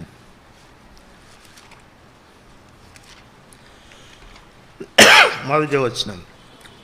మోషే కూషు దేశపు స్త్రీని పెళ్లి చేసుకొని ఉండను గనక అతడు పెళ్లి చేసుకున్న ఆ స్త్రీని బట్టి మిరియాము అహరోనులు అతనికి విరోధంగా మాట్లాడు. ఇక్కడ అహరోను మిరియాములు మోషే నుండి వేరు కావడానికి, సపరేట్ కావడానికి రీజన్ ఏంటి చెప్పండి? చేసుకున్నాడు, ఆ నల్లదాన్ని చేసుకునేది. అంటే ఇక్కడ ఏ భేదం చెప్పండి? రంగు భేదం. పోనీ తెల్లదాన్ని చేసుకుని ఉంటే ఓకే, మాకేం అభ్యంతరం లేదు. పోయి కూషు దేశస్త్రాలను చేసుకుంటాడా? నల్లదాన్ని చేసుకుంటాడా? ఆఫ్రికన్ని చేసుకుంటాడా? ఇది వాళ్ళకున్నట్టు. సో దేవుని వాక్యంలో ఈ రీతిగా మనం విభాగించబడేదానికి అన్ని రకాలైనటువంటి కారణాలు ప్రస్ఫుటంగా దేవుని వాక్యంలో చూపించబడ్డాయి. మీరు చెప్పండి, దేవుడు ఒప్పుకున్నాడా? వాళ్ళ వాదాన్ని దేవుడు ఒప్పుకున్నాడా? నల్లదాన్ని చేసుకున్నాం కాబట్టి మేము దూరంగా ఉన్నామండి అంటే ఒప్పుకున్నాడా? ఏమన్నాడు చెప్పండి? ఏమన్నాడు? నా సేవకుడైన మోషేకి విరోధంగా మాట్లాడడానికి ఎందుకు భయపడలేదు మీరు? కనుక there is no reason to be separated. మనం వేరువేరుగా ఉండడానికి కారణమేది లేదు. అంతస్తులు కానీ, జాతి భేదం కానీ, మత భేదం కానీ, భాషా భేదం కానీ, రంగు భేదం కానీ మనలో ఉండడానికి వీల్లేదు. వీటన్నిటినీ ఎప్పుడు మనం తొలగించుకుంటామో, ఎప్పుడైతే ఏక మనసు, ఏక తాత్పర్యంలోనికి మనం వస్తామో, అప్పుడే దేవుడు మన ద్వారా ఆశ్చర్యకార్యాలు చేస్తాడు, తన శక్తిని మన ద్వారా విడుదల చేస్తాడు. మత్తయి సువార్త 16వ అధ్యాయం. మత్తయి సువార్త 16వ అధ్యాయం.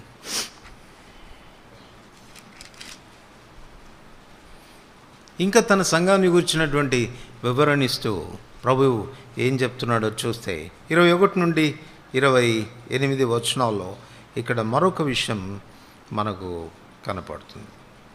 ఏంటది అని అంటే 21వ వచనం. అప్పటి నుండి తాను యెరూషలేమునికి వెళ్ళి పెద్దల చేతను, ప్రధాన యాజకుల చేతను, శాస్త్రుల చేతను అనేక హింసలు చంపబడి 3వ దినమున లేచుట అగత్యమని యేసు తన శిష్యులకు తెలియచే మొదలుపెట్టగా పేతురు ఆయన్ను చేయబట్టుకొని, ప్రభా, అది నీకు దూరమవునుగా, అది నీకెన్నడూ కలగదని ఆయన గద్దింపసాగాను. అయితే ఆయన పేతురు వైపు తిరిగి, సాతాన, నా వెనుకకు పొమ్ము, నీవు నాకు అభ్యంతర కారణమై ఉన్నావు. నువ్వు మనుషుల సంగతుల్ని తలంచున్నావు కానీ దేవుని సంగతులను తలంపగై ఉన్నావని పేతురుతో చెప్పాను. తన సంఘం ఎలా ఉండాలి అన్నదానికి మరొక ఉదాహరణ ప్రభు ఇక్కడ చెప్తా ఉన్నాడు. ఏమంటున్నాడంటే, చర్చ్ అనేది ఎలా ఉండాలంటే, it should be a suffering church. శ్రమపడే సంఘంగా ఉండాలా, శ్రమపడేటువంటి సంఘంగా ఉండాలి. ఎందుకు మనం శ్రమపడాల్సి వస్తుంది అనంటే, 23వ వచనం అందరికీ తెలిసి మరొకసారి చదువుతాం. అయితే ఆయన పేతురు వైపు తిరిగి, సాతానా, నా వెనుకకు పొమ్ము, నీవు నాకు అభ్యంతర కారణమై ఉన్నావు. నీవు మనుషుల సంగతులనే తలంచుచున్నావు కానీ దేవుని సంగతులను తలంచగి ఉన్నావని పేతురుతో చెప్పాను. దీన్ని బట్టి మనకు అర్థమయ్యే విషయం ఏంటంటే, దేవుని సంగతులు, దేవుని తలంపులు, దేవుని ఉద్దేశాలు ఒకవేళ నెరవేర్చబడాలంటే నేను శ్రమ పడాల్సిందే. నేను శ్రమపడను, ఇది నాకొద్దు, ఇది నాకు దూరం అయిపోను గాక అని కానీ ఒకవేళ నేను అనుకుంటే నా ద్వారా దేవుని ఉద్దేశాలు నెరవేర్చబడవు. ఇప్పుడు పేతురుకు లౌకికమైన ప్రేమ ఉంది యేసయ్య మీద. మా యజమానుడు, మా గురువు, ఆయన చంపబడ్డం ఏంటి, ఆయన శ్రమ పడ్డం ఏంటి? ప్రభువా, నువ్వు ఇంత మంచోడువయ్యా, అందరి మీద జాలి పడతావు, ఆకలిని వస్తే అన్నం పెడతావు, బాగలేదని వస్తే స్వస్థపరుస్తావు, ఎవరికి అన్యాయం చేసావు నువ్వు? నీకెందుకయ్యా ఆ శ్రమ? అది నీకు దూరం అవునుగాక. ఇప్పుడు ప్రభు అంటున్నాడు, సాతానా, నా వెనుకకు పో. నువ్వు మనుషుల సంగతులను మనస్కరిస్తున్నావు కానీ దేవుని సంగతులను మనస్కరించడం లేదు. దేవునికి ఒక మనసు ఉంది, దేవునికి ఒక ఉద్దేశం ఉంది. ఏంటి ఆ ఉద్దేశం అంటే, నశించిపోతున్నటువంటి ఆత్మలు తిరిగి సమకూర్చబడాలి. నాశనానికి జోగుతున్నటువంటి ప్రజలు వారు రక్షించబడాలి. వారు రక్షించబడాలంటే నేను మరణం పొందాలి. ఇది దేవుడు పెట్టినటువంటి కార్యం. ఇప్పుడు అందుకే వచ్చాను నేను. యోహాను సువార్త 10వ అధ్యాయం 18వ వచనంలో చెప్తాడు, నా అంతటా నేనే నా ప్రాణాన్ని పెడతా ఉన్నాను, ఎవడు నా ప్రాణంను తీసుకొనలేడు. ఇష్టపూర్వకంగా, వాలంటీర్గా, నా ఇష్టంతో నేను నా ప్రాణాన్ని పెడతా ఉన్నాను. కారణం ఏంటి అంటే, నాకు తెలుసు నా ద్వారా దేవుని ఉద్దేశం నెరవేర్చబడుతుంది. చూడండి, యెషయా గ్రంథం 53వ అధ్యాయం. యెషయా గ్రంథం 53వ అధ్యాయం 10వ వచనం. యెషయా గ్రంథం 53వ అధ్యాయం 10వ వచనం అందరికీ కలిసి చదువుతాం. అతన్ని నలగొట్టుటకు యెహోవాకు ఇష్టమాయెను, ఆయన అతనికి వ్యాధి కలుగు చేసెను. అతడు తన్ను తానే అపరాధ పరిహారార్థ బలి చేయగా అతని సంతానం చూచును, అతడు దీర్ఘాయుష్మంతుడగును. ఆ చివరి మాట గమనించండి, యెహోవా ఉద్దేశం అతని వలన ఎప్పుడు సఫలమవుతుంది? అతను నలగొట్టబడితే. మీరు చెప్పండి, ఇప్పుడు మనం నలగొట్టబడాలన్నా అది మనకు దూరం కావాలన్నా? ఎంతమంది అది నాకు దూరం కావాలి అనేవాళ్ళు? అబద్ధాలు చెప్పకండి. మనకు కొంచెం కష్టం కలగానే ప్రేయర్ రిక్వెస్ట్ రాసి ఇచ్చేస్తాం కదా, ఏమని? ఇది నాకు దూరం అవునుగాక, ప్రార్థన చేయండి. చేయట్లేదా మనం? ఎప్పుడైనా ఆలోచించావా, ప్రభా ఎందుకు అనుమతించావయ్యా? దీన్ని నా జీవితంలో అనుమతించడం ద్వారా ఏం నెరవేర్చుకోవాలని కోరుతున్నావు? What is your purpose? నీ ఉద్దేశం ఏంటి? ఒకవేళ నన్ను ఇలాంటి శ్రమ గుండా నువ్వు తీసుకుని వెళ్ళడం ద్వారా ఆ ఉద్దేశం అనేది నెరవేర్చబడుతుంది అని అనుకుంటే నలగొట్టయ్యా, నన్ను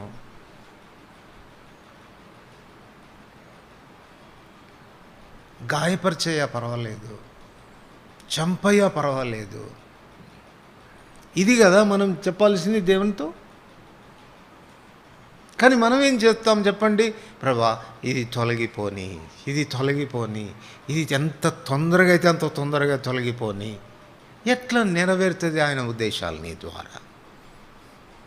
మరి ఎవరిస్తున్నారు నీకు ఈ సలహాలు అని అంటే, వాడు వచ్చి అంటున్నాడు, ఇది నీకు దూరమవునుగాక, ఇది నీకు దూరమవునుగాక. వాడు ఏదో నీ మీద చాలా జాలి, ప్రేమ, వాత్సల్యత కలిగినోడ్లాగా ఇది నీకు దూరం అయిపోనుగాక అంటే, వాడినేమంటున్నాడు చెప్పండి పేతురుని? ఇన్నాళ్ళకి ఒక్క ఫ్యాన్ దొరికేవరా నాకు అన్నాడా? చెప్పండి, ఏమన్నాడు? సాతానా, నా వెనకకు పో అన్నాడు. చాలాసార్లు మనం కూడా అంతే, శ్రమ పడుతుంటే అక్కల్లో అన్నల్లో వచ్చి మన దగ్గరికి వచ్చి మనల్ని ఆదరించడానికి చెప్తూ ఉంటారు, ఇది నీకు దూరం అవునుగాక. ఇది శత్రువుకు అక్క రావాల్సింది, నీకెందుకు వచ్చింది చెప్పు?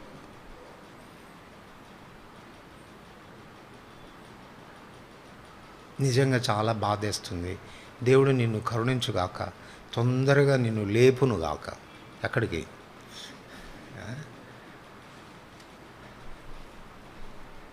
దేవుని ఉద్దేశాలు మన ద్వారా నెరవేర్చబడాలి. తన మరణములో ఎంత శక్తి విడుదలవుతుందో, తన శిలువ మరణము ద్వారా ఎంత శక్తి విడుదలవుతుందో కుమారుడైన యేసుప్రభువు వారికి తెలుసు. జీవించుట ద్వారా తాను చేసినటువంటి కార్యాలన్నిటికంటే తన మరణము ద్వారా దేవుడు చేసినటువంటి కార్యాలు చాలా గొప్పవి. మరణ బలము గలవానిని అనగా అపవాదిని మరణం ద్వారా నశింపచేయడానికి, జీవితకాలం అంతా ఈ మరణ భయం చేత దాస్యమునకు లోబడిన వారిని విడిపించడానికి ఆయన రక్తమాంసంలో పాలువాడు కావాల్సి వచ్చింది. ఎందుకు చనిపోయాడు అంటే మరణ బలం గలవాడు విర్రవీగుతున్నటువంటి అపవాదిని ఓడించడానికి, వాని చేతిలో బందీలుగా ఉన్నటువంటి మనల్ని విడిపించడానికి ఆయన మరణము ద్వారా శక్తి విడుదలవుతుంది. అందుచేత అది దేవుని సంకల్పం, అది దేవుని ఉద్దేశం. అది నెరవేర్చబడాలంటే నేను శ్రమ పడాల్సిందే. ఆపవద్దు నన్ను. ఆపేవా వాడి పక్షంగా చేరినట్టే నువ్వు. సాతానా నా వెనుక పో. దీన్ని బట్టి మనం నేర్చుకునేటువంటి పాఠం ఏంటంటే, విశ్వాసులమైనటువంటి మన ద్వారా దేవుడు తన ఉద్దేశాలు నెరవేర్పు కొరకు నలగగొడతాడు మనల్ని. Are you prepared? నలగగొట్టబడ్డానికి సిద్ధంగా ఉన్నావా?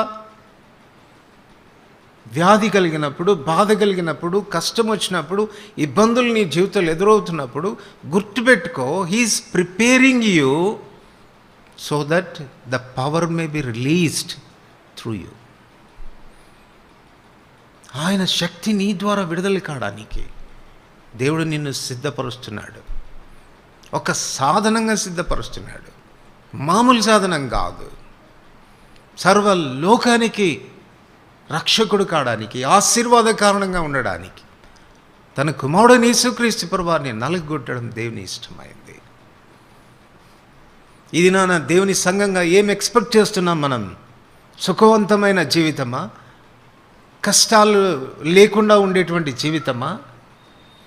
ఇబ్బందులు లేకుండా ఉండేటువంటి జీవితమా? కాదు సుమా. క్రీస్తు యేసునందు సద్భక్తితో బ్రతుకును ఉద్దేశించి వారందరూ హింస పొందుదురు అని దేవుని వాక్యం చెప్తా ఉంది. సో అంచేత ఎటువంటి సంఘం ద్వారా దేవుడు తన పవర్ని రిలీజ్ చేస్తాడంటే శ్రమ పడుటకు ఇష్టపడే సంఘం, సఫరింగ్ చర్చ్ అని చెప్పవచ్చు. మత్తయి సువార్త 16వ అధ్యాయం.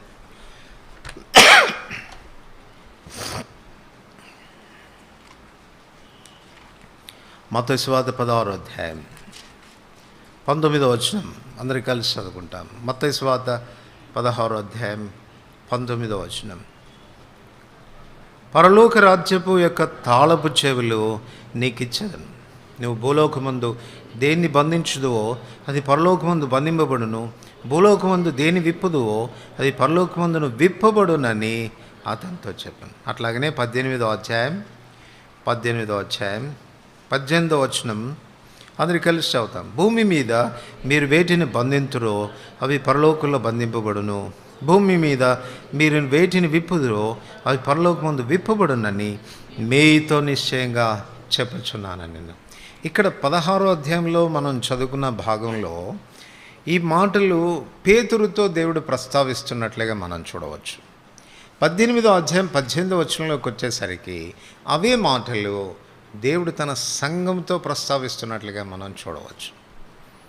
సేమ్ పవర్, విప్పడానికి బంధించడానికి ఉన్నటువంటి అధికారం, దాన్నే పరలోక రాజ్యపు తాళపు చెవులు అని చెప్పబడ్డాయి. 18వ అధ్యాయం 18వ వచనంలో తాళపు చెవులను గురించినటువంటి మాట ప్రస్తావించకపోయినా అదే భావన మనకిస్తుంది.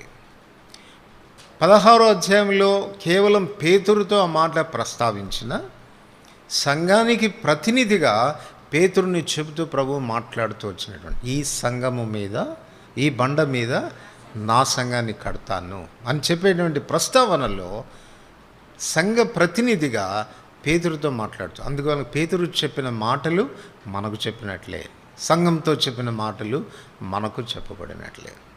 దీన్ని బట్టి ఇక్కడ మనం నేర్చుకునే మరొక పాఠం ఏంటంటే సంఘానికి తాళపు చెవి ఉండాలి.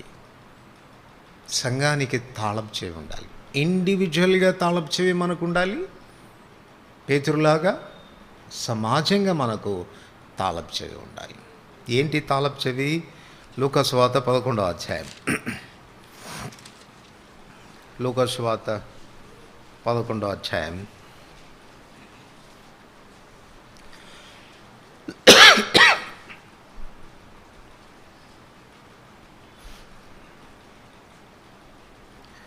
యాభై 52వ వచనం అందరికి కలిసి చదువుకుంటాం. లూకా 11:52. అయ్యో ధర్మశాస్త్రోపదేశకులారా, మీరు జ్ఞానమును తాళపు చెవిని ఎత్తుకొని పోతిరి, మీరును లోపల ప్రవేశించు వారిని అడ్డగింతురని. ఏం తాళపు చెవి అంట? జ్ఞానం అనే తాళపు చెవి. ఏ జ్ఞానం? తన్ను గుర్చినటువంటి జ్ఞానం, యేసుక్రీస్తును గుర్చినటువంటి జ్ఞానం. ఈ జ్ఞానం అనేది తాళపు చెవి లాంటిదంట. పరలోక రాజ్యం యొక్క తాళపు చెవి లాంటిది. ఈ జ్ఞానంతో మనం ఏం చేయొచ్చు? పరలోక ద్వారాలు తెరవచ్చు, అనేకులను లోపలికి ప్రవేశించవచ్చు. మనకు ఆ పవర్ ఇచ్చాడు దేవుడు, ఆ అధికారం ఇచ్చాడు, అథారిటీ ఇచ్చాడు. తాళపు చెవులు నీ చేతిలో పెట్టి, నీ ఇష్టం నాయన, నువ్వు ఎవరిని పరలోకంలో పంపుతావు పంపు, ఇదిగో తాళాలు నీకు ఇస్తున్నాను, గేట్ ఓపెన్ చేసి పంపించేయి అంటున్నాడు. ఎంతమందిని పంపావు ఇప్పటికి? ఎంతమందిని పంపావు? అంటే నీ తాళం సరిగా పనిచేయట్లేదా? అసలు ఉందా లేదా? పేతురుతో ప్రభు చెప్పిన తర్వాత పెంతెకొస్తు దినాన అపోస్తలుల కార్యం 2వ అధ్యాయంలో తాను ఒక్క ప్రసంగం చేసి దేవుని గురించినటువంటి సంగతులను వెల్లడి చేసి, మీరు సిలువ వేసిన యేసునే దేవుడు ప్రభుగా నియమించాడు, ఇశ్రాయేలు వంశమంతా రూఢిగా తెలుసుకోవాలి అని ఖండితంగా వారికి క్రీస్తును గురించిన సంగతులు బయలుపరిచిన తర్వాత తాళం ఓపెన్ చేశాడు. ఎన్ని వేల మంది పోయారు? 3,000 మంది ఒకసారి లోపలికి. కనీసం 3 పంపావా ఒకసారి తాళం తీసి? ఎందుకు? వాళ్ళ ద్వారా శక్తి విడుదలైంది, ఎందుకు మన ద్వారా విడుదల కావడం లేదు? They could open the doors of haven. పరలోకపు ద్వారాలు తెరవగలిగారు వాళ్ళు. ఆ శక్తి నీకు లేదా? నీకు ఇవ్వలేదా? నీకు నాకు ఇచ్చాడు కదా. ఎంత వినియోగిస్తున్నాం? నా ద్వారా దేవుని వాక్యం విన్నటువంటి ఫలానా వ్యక్తి మారుమనసు పొందాడు, దేవుని రాజ్యంలో చేర్చబడ్డాడు, హీఈస్ మై సోల్ అని చెప్పగలిగిన వ్యక్తులు ఒకళ్ళన్నా ఉన్నారా నీకు?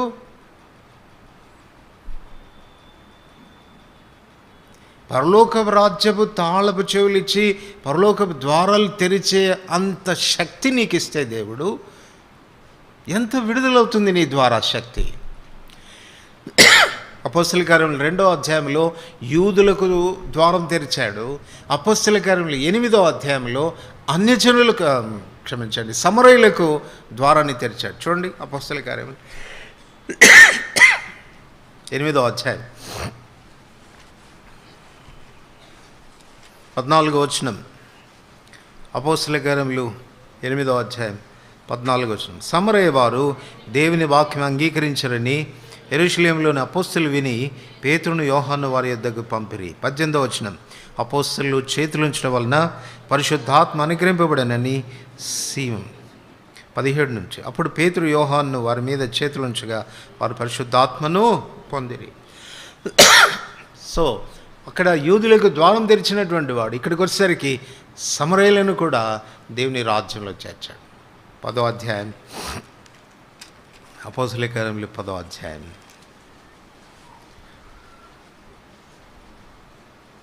34-35 వచనాలు కలిసి చదువుకుంటాను. దేవుడు పక్షపాతి కాడని నిజంగా గ్రహించున్నాను.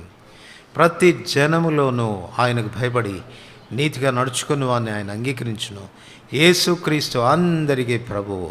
ఆయన ద్వారా దేవుడు సమాధానకరమైన స్వాత ప్రకటించి ఇశ్రాయేలుకు పంపిన వర్తమానము మీరెరుగుదురు. ఇక్కడ అన్యులను దేవుని రాజ్యంలోనికి తాను చేరుస్తున్నాడు. అన్యుడైన కొర్నేలి కుటుంబీకులు వారు ప్రభు చెంతకు రాగలిగినారు.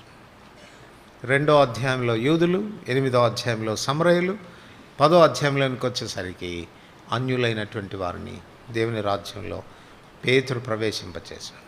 పేతురు పరలోక రాజ్యపు తాళపు చెవులు నేను నీకు ఇస్తున్నాను అని చెప్పి తన మీద భరోసా ఉంచి ఆ తాళపు చెవులు ఆయనకిస్తే వినియోగించాడు పేతురు.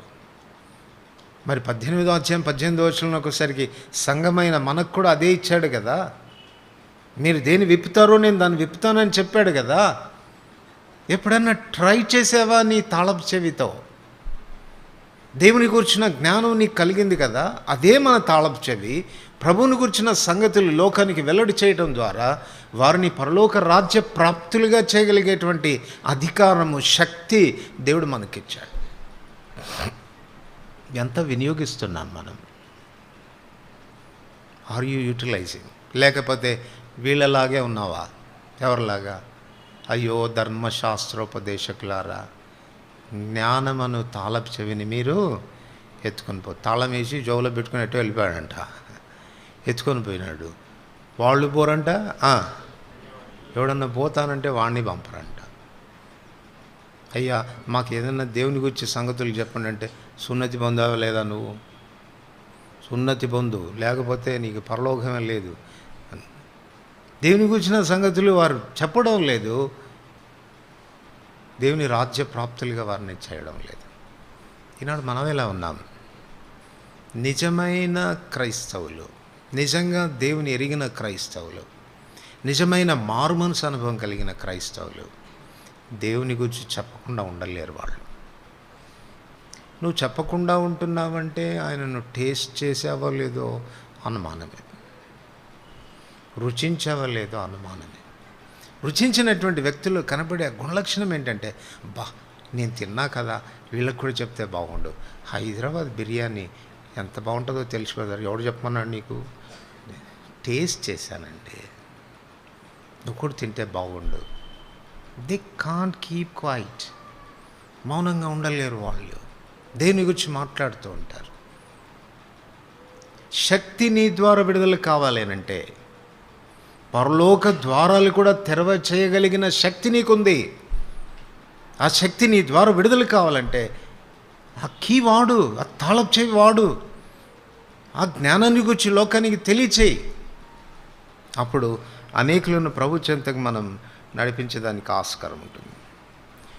చివరిగా ఎఫెసీ 1వ అధ్యాయం 22వ వచనం. ఎఫెసీ 1వ అధ్యాయం 22వ వచనం కలిసి చదువుతాం. మరియు సమస్తమును ఆయన పాదముల క్రింద ఉంచి సమస్తం పైని ఆయనను సంఘమునకు శిరస్సుగా నియమించు. ఈ సంఘం ఎవరు అనంటే క్రీస్తును శిరస్సుగా కలిగినటువంటి వారు. క్రీస్తును శిరస్సుగా కలిగిన వారు. ఊరికే నా ప్రభా నా ప్రభా నా ప్రభా నా ప్రభా ఆరాధనలు ఎన్నిసార్లు కదా, ఫిల్ ఇన్ ద బ్లాంక్స్ లాగానే. వేరే చెప్పేది ఏమీ మనకు తోచకపోతే యేసు ప్రభా, నా ప్రభా, నా తండ్రి, నా నాయన, నా ప్రభా, ఈ మాటలు వాడతాం. పదజాలం వినియోగిస్తాం కానీ ఆయనను ప్రభువుగా అంగీకరిస్తున్నామా? ఆయనను శిరస్సుగా అంగీకరిస్తున్నామా? ఆలోచించుకోవాల్సిన విషయం. కొలసీలకు రాసిన పత్రిక 2వ అధ్యాయం. కొలసీలకు రాసిన పత్రిక 2వ అధ్యాయం 18-19 వచనాలు కలిసి ఉన్నాయి, చదువుకుంటాం. అతి వినయాసక్తుడై దేవదూతారాధనందు ఇచ్చగలిగి తాను చూచిన వాటిని గురించి గొప్పగా చెప్పుకొనుచు తన శరీర సంబంధమైన మనసు వలన ఊరకు ఉప్పొంగుచు శిరస్సును హత్తుకొనని వాడెవడును మీ బహుమానం అపహరింపనీకుడి. ఆ శిరస్సు మూలంగా సర్వ శరీరము కీళ్ళ చేతను నరముల చేతను అతుకబడి పోషింపబడినదాయి. ఒకవేళ నువ్వు శిరస్సును హత్తుకుని ఉంటే జరిగేటువంటి విషయం ఏంటి చెప్పండి? శిరస్సును హత్తుకున్నావు అన్న దానికి రుజువు ఏంటంటే ఆయన చేత నువ్వు పోషించబడతావు. ఆయన చేత నువ్వు పోషించబడతావు. సో నీ ఫీడింగ్ ఆయన ద్వారా కలుగుతుంది. ఇది నా శరీరంలో ఉన్న అవయవాలన్నీ కూడా యాక్టివ్గా పనిచేయగలుగుతున్నాయంటే కారణం శిరస్సు. దాని ద్వారా సర్వ శరీరంలో ఉన్న అవయవాలన్నీ కూడా పోషించబడుతున్నాయి, యునైట్ చేయబడుతున్నాయి, అతకబడుతూ ఉన్నాయి. తద్వారా ఆ శరీరం అనేది క్షమాభివృద్ధి చెందుతుంది. సో శిరస్సును హత్తుకుని ఉన్నామా అంటే ఆయన ద్వారా నీకు పోషణ కలుగుతూ ఉందా? ఇది చాలా కఠినమైన మాట. ఇది ఎవడు వినగలడని చాలామంది శిష్యులు ఆయన వదిలిపెట్టిపోతే ప్రభు తన శిష్యులతో అన్నాడు, మీరు కూడా వెళ్ళిపోవాలంటే వెళ్ళిపోవచ్చు. అంటే ప్రభా, మేము ఎవని యొద్దకు వెళదాము? నీవే నిత్య జీవపు మాటలు కలిగిన వాడు. అంటే అర్థం ఏంటి? నీ చేత పోషించబడే మేము నిన్ను వదిలిపెట్టిపోతే ఎట్లా బ్రతుకుతామయ్యా? నీవే కదా మాకు ఆహారం, నీవే కదా మా పోషణ అన్నటువంటి విషయాన్ని పేతురు వ్యక్తపరిచాడు. ఇది ఆయన చేత పోషించబడుతున్నటువంటి అనుభవం ఉందా నీకు? శిరస్సును హత్తుకొనిన ప్రతి వ్యక్తికి కలిగే మొదటి ఆశీర్వాదం ఇది. కొలసి 1వ అధ్యాయం 19వ వచనం. కొలసి 1వ అధ్యాయం. ఆయన యందు సర్వసంపూర్ణత నివసింపవలననియు ఆయన శిలువ రక్తం చేత సంధి చేసి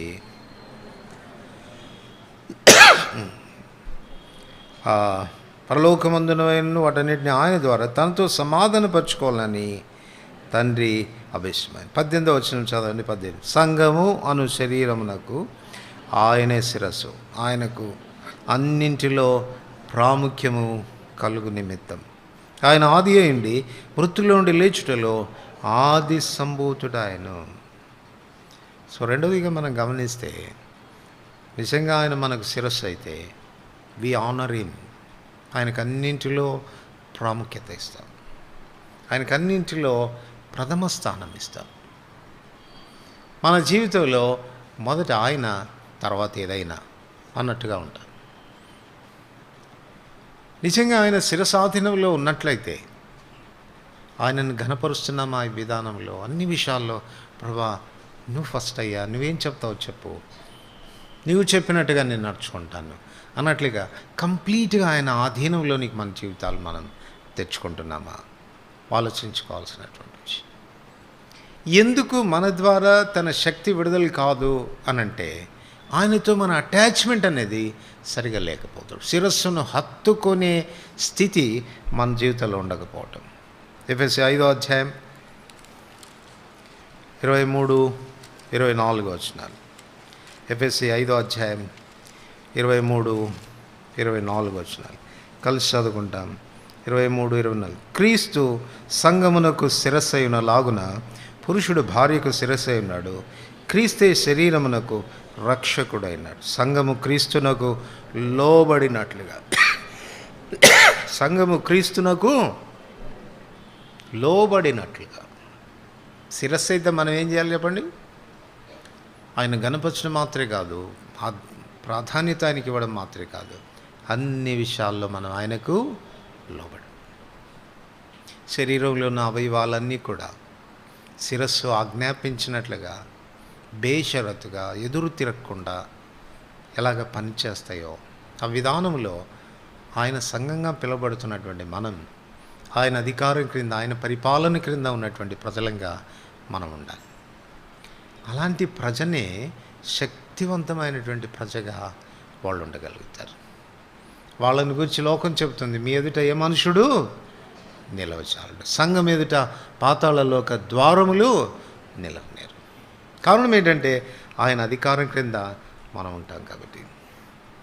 అదే అధ్యాయంలో 25-27 వచనంలో, పురుషులారా మీరును మీ భార్యలను ప్రేమించుడి, అటువలే క్రీస్తు కూడా సంఘమును ప్రేమించి అది కళంకమైనను ముడతైనను అట్టిది మరి ఏదైనాను లేక పరిశుద్ధమైనది గాను నిర్దోషమైనది గాను మహిమగల సంఘంగాను ఆయన తన ఎదుట దాన్ని నిలబెట్టుకునవాలని వాక్యముతో ఉదక స్నానం చేత దాన్ని పవిత్రపరిచి పరిశుద్ధపరచుటకై దాని కొరకు తను తాను అప్పగించుకొనెను. ఆ సంఘంలో ఒకవేళ నువ్వు సభ్యుడవైతే, ఆ సంఘానికి ఒకవేళ ఆయన శిరస్సు అయితే, ఆయన చేసే పని ఏంటి అని అంటే మనల్ని శుద్ధిపరిచేటువంటి ప్రక్రియ ఆయన కలిగి ఉంటాడు. స్నానం చేయిస్తూ ఉంటాడంట ప్రతిరోజు. ఎన్ని రోజులకోసారి చేస్తాం మన స్నానం? వారానికి ఒక రోజు. వారానికి ఒక రోజు వచ్చే వారలారా, మీరు వారానికి ఒకరోజు శుద్ధి అయ్యేవాళ్ళు, మీ స్నానం వారానికి ఒకసారి. ఆది అపోస్తలుల సంఘం ఎలా ఉన్నింది చెప్పండి? ప్రతిదినము వారు ఇంటింట కూడుకొనొచ్చు. అపోస్తలుల బోధ ఎందు, సహవాసం అందు, రొట్టె వేచుటందు, ప్రార్థన చేయడందు ఎడతెగక ఉన్నారు. నేను ఒక సహోదరిని ఎరుగుతున్నాను హైదరాబాద్లో, హెబ్రోన్లో ఉండేది. మనమంతా ఉదయం స్నానం చేస్తాం కదా, ఆమె 2 పూటలు స్నానం చేసేది. అంటే ఆమె గురించి విన్నాం మేము. సాయంకాలం స్నానం చేసి పడుకోపోయే ముందు మనం బయటికి వెళ్ళేటప్పుడు ఎలాగా మంచి డ్రెస్ వేసుకొని సిద్ధపడి ఎవరన్నా చూస్తే ఆమెను అనుకోవాలి ఏదైనా ఫంక్షన్కి ఏమైనా పోతుందేమో అని. ఆ విధానంలో ఏంటక్క ఇప్పుడు పడుకోపోయే ముందు ఈ అలంకరణ ఏంటంటే, ఈ రాత్రి ప్రభు వస్తే, ఆ ఉద్దేశం ఏంటనంటే ప్రభు వస్తే అటు ఇటు ఉండకూడదు, శుభ్రంగా ఉండాలి, అప్పుడు ప్రభు తీసుకు. ఆమె వాదన బహుశా ఒకవేళ కరెక్ట్ కాకపోవచ్చు, కానీ కాన్సెప్ట్ కరెక్టే కదా. శుద్ధిగా ఉండాలి, ప్రభు రాకడని ఎదుర్కోవాలి, అకస్మాత్తుగా ప్రభు ప్రత్యక్షమైతే ఆయన ఎదుర్కోవాలి. కాన్స్టెంట్ క్లెన్సింగ్లో ఉండడం అది చాలా అవసరమైనటువంటి విషయం. అందుకే దేవుడంట తన సంఘం విషయంలో ఆ బాధ్యత తాము తీసుకుంటాడంట. దినానికి ఎన్నిసార్లు స్నానం చేస్తాడో తెలియదు కదా. కడుగుతూ ఉంటాడు, శుద్ధి చేస్తాడు. వాక్యం అనే ఉదక స్నానం చేత, వాక్యంతో ఉదక స్నానం. చెప్పండి, ఉదక స్నానం అనేది ఎన్ని నీళ్ళు కావాలి మీకు? ఒక చెంబుడు సరిపోతాయి కదా.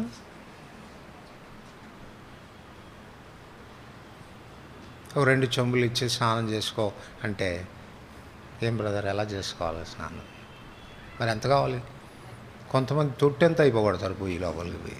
పోసుకునిందే పోసుకుంటారు. హాయిగా ఉంటుంది, పోసుకుంటూ ఉంటుంది. కానీ మనకు మాత్రం చాలా కష్టంగా ఉంటుంది.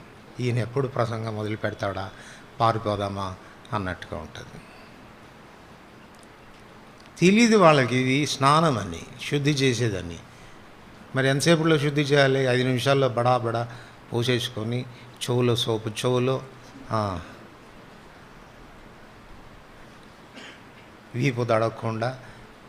కొంతమంది స్నానం చేసి వస్తే చూశాను నేను, కాళ్ళు కూడా సరిగ్గా తడవు వెనక మడమగా. ఏం స్నానం చేస్తారో ఏమో తెలియదు. ఇప్పుడు కూడా మనకంతే, కొంచెం ఆలస్యమైందంటే చాలు, ఏం బ్రదర్ చాలా ఆలస్యం అయిపోయింది బ్రదర్. మీరు బాగా రుద్ది మంట పడుతుంది మాకు దేహాలకి, మరీ అంతనా స్నానం చేయించేది. ఏం చేస్తాం చెప్పు? మురికి పట్టినప్పుడు ఎక్కువ రుద్దాల్సి వస్తుంది కదా, ఎక్కువసేపు చేయించాల్సి వస్తుంది. ఇష్టపడకపోతే గుర్తుపెట్టుకో, శుద్ధి చేయబడ్డానికి ఇష్టపడకపోతే నీ ద్వారా ప్రభావం బయటికి రాదు. దేవుడు తన సంఘం ద్వారా, తన ప్రజ ద్వారా తన బలాన్ని ప్రదర్శించాలని కోరుతున్నాడు. ఎటువంటి ప్రజ అంటే శుద్ధమైన ప్రజలు, పరిశుద్ధమైనటువంటి ప్రజలు. సంఖ్యాకాండం మీరు చదవండి, 23, 24 అధ్యాయంలో ఇశ్రాయేలు ప్రజలు వాళ్ళ బాలాకు వారిని అదిరిపోయి, అమ్మో ఈ ప్రజలతో ఎట్లా యుద్ధం చేయాలి, దేవుడు వారిని శపిస్తే కానీ వారితో మనం యుద్ధం చేయలేమని బాలాకును పిలిపించినప్పుడు బాలాకు చెప్పిన మాట ఏంటంటే, వారు ఒంటిగా నివసిస్తారు, పవిత్రంగా ఉంటారు, ప్రజల్లో కలిసిపోరు, వాళ్ళు ఆయా సిద్ధాంతాల్లో కలిసిపోరు, వాళ్ళు తమ పవిత్రతను కాపాడుకుంటారు, వారిలో ఏ వంక్రతనం కనపడదు, వారిలో ఏ దోషం కనపడదు. అందుకే గురుపోతు వేగం లాంటి వేగం వరకు ఉంటుంది. వాళ్ళు సింహం లాంటి వాళ్ళు. ఎందుకు ఆ శక్తి విడుదలైంది వాళ్ళ ద్వారా? కారణం పవిత్రత, పరిశుద్ధపరచబడ్డ. దేవుడు తన సంఘానికి చెందిన తన ప్రజను ప్రేమిస్తున్నాడు. వాళ్ళ ద్వారా తన శక్తిని విడుదల చేయాలి, తన మహిమను విడుదల చేయాలని కోరుతున్నాడు. కడగబడేదానికి నువ్వు ఇష్టపడకపోతే నీ ద్వారా ఆయన శక్తి విడుదల కాదు. కనుక అడగాల మనం ప్రభుని, ఏమని? పేతురులాగా, ప్రభా కాళ్ళు మాత్రమే కాదు, ఎక్కడి నుంచి నా తల నుంచి కిందికి అడుగంటే ప్రభు అన్నాడు, బాబు అవసరం లేదులే, ఒకసారి స్నానం చేయించాను, నీ కాళ్ళు కడిగితే సరిపోతుంది. కాన్స్టెంట్గా ప్రభు మనల్ని శుద్ధి చేయడం అనేది అవసరం. ఆయన పవిత్రతలో పరిశుద్ధతను మనం సన్మానించినప్పుడు బలమైన ప్రజగా, ఆయన బలముగా మనం ఉంటాం. ప్రార్థన చేసుకో.